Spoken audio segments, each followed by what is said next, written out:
The John Ball Zoo is encouraging students in our community to support pollinator species and birds through its Habitat Hero program. I am joined now by School and Youth Programs Habitat Hero educator for the zoo, Kaylee Hoffman. Kaylee, thanks so much for being here.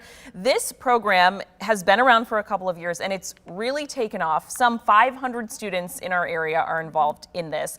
When it comes to the Habitat Hero program, what is this all about? What is this teaching kids in our community? Yeah, great question. So Habitat Hero is teaching kids how to care about the planet. It's teaching them what they can do, but it's also taking them into their own schoolyards and showing them exactly how they can help right from their schoolyards. We focus a lot on butterflies and birds, and then we come up with a whole plan to make a garden at their schools. And we've got some pictures that we can show of students who have participated so far. Is that you in that picture? That I think is. it is. Yeah, so that's awesome. Tell me a little bit about what's going on in some of these pictures. What are the activities you guys focus on? So in these photos, we're actually planting the gardens. We had spent the year talking about what kind of plants we wanted, what kind of pollinators we wanted to attract to our schoolyards. And in those photos, we were actually planting the gardens.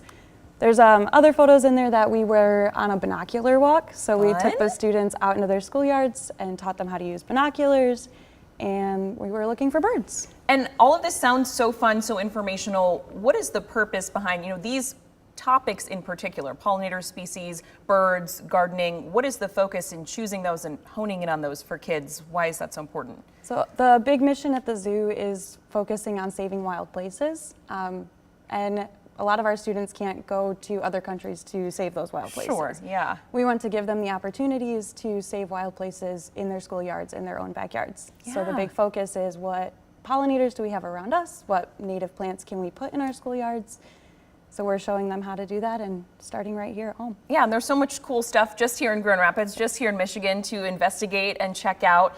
And again, this has been around for a couple of years now, but this past school year was a big deal because this was kind of the first full year of the program aligning with the school year. Is that correct? Yes. Tell me a little bit about that as an accomplishment for you guys. So in 2023, we started this program with just a few schools doing just a couple programs throughout the year.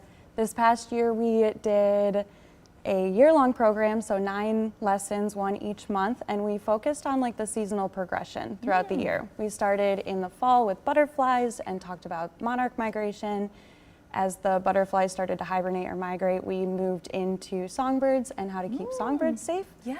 And then as spring came along, we started focusing on native wildflowers. Very cool. And you're obviously interacting with the students, as we saw in some of these photos. What is the response and the reaction from them as you're teaching them all of these things? It has been absolutely incredible. When we started the year, a lot of the students were really apprehensive about being outside and taking learning outdoors. Yeah, it's different than the classroom for It's sure. very different. By the end of the year, they couldn't stop looking for birds. They couldn't stop identifying butterflies when they saw them. They were so excited to make these gardens.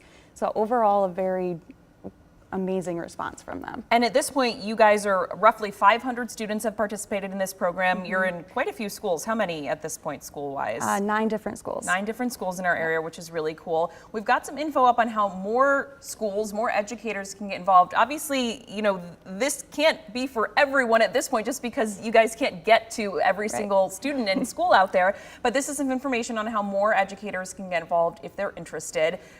A little bit more, how exactly does that work if a teacher is watching or a principal is watching right now and says, oh my gosh, I want to bring this to my school?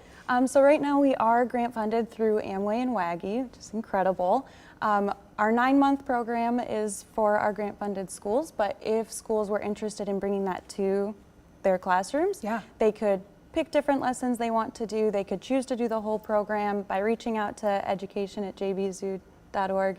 They can find out more information from us. And I know you guys are, I'm assuming, hoping to just continue to grow this. It's been so successful already. Another school year is right around the corner. Sorry, kids. But I'm sure the hope is just to continue this work. Absolutely. Every year we plan on getting bigger and bigger until we reach as many schools as possible. Oh, so fun. Anything I haven't pointed out? Anything about these photos that we've looked at or anything else? I just want to say that I am so proud of all of our young Habitat heroes. I am excited to see where else they go and what other wild places they're able to help protect. Very cool. All right, well, thanks so much for being here on Evening Plus. What a fascinating project and work you guys are doing, and I love that it's just continuing to grow and focusing on that conservation of everything that we have right here in Michigan. It's really great. All right, Kaylee, thanks so much. We've got another story for you surrounding the Grand Rapids Public Museum.